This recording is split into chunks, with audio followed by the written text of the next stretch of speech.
الست حولت هواية اتعلمتها من جدتها وهي صغيرة لمشروع بيحقق أرباح 570 ألف دولار في الشهر.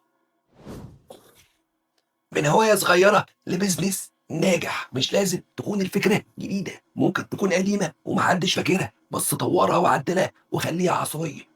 وده اللي عملته واحدة اسمها كريستا ريلي لما حولت هواية التطريز بالإبرة لمشروع وبزنس ناجح.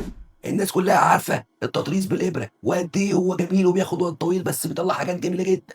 بس محدش فكر إزاي يحوله لبزنس ولحاجة عصرية تدخل ربح. وده اللي عملته كريستا.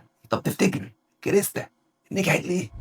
أول حاجة عملت منتج بيلعب على النوستالجيا، اللي هو الحنين للماضي. ودي استراتيجية أوقات الناس أو الشركات الكبيرة بتستخدمها للتسويق.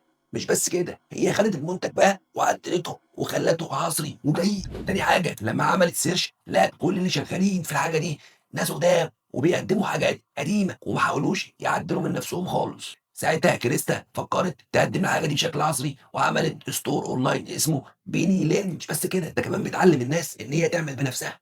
تلات حاجات واهم حاجه عملت تيست قبل ما تبدا. بدات تعمل لوحات مطرزه وبدات تعرضها على الجروبات وعلى قرايبها وتشوف رايهم. رابع حاجه بدات بمنتج بسيط وبحاجه واحده بسيطه بس. الخلاصه هي بنبني، مش لازم فكره جديده، ممكن تبقى قديمه بس ناخدها واطورها. خليك مختلف عن كل الناس وما تمشيش على القواعد المحطوطه. اعمل انت القواعد بتاعتك، ابدا بسيط واكبر واحده واحده، وتابعني لو عايز تكسب وبتعمل فلوس كتير.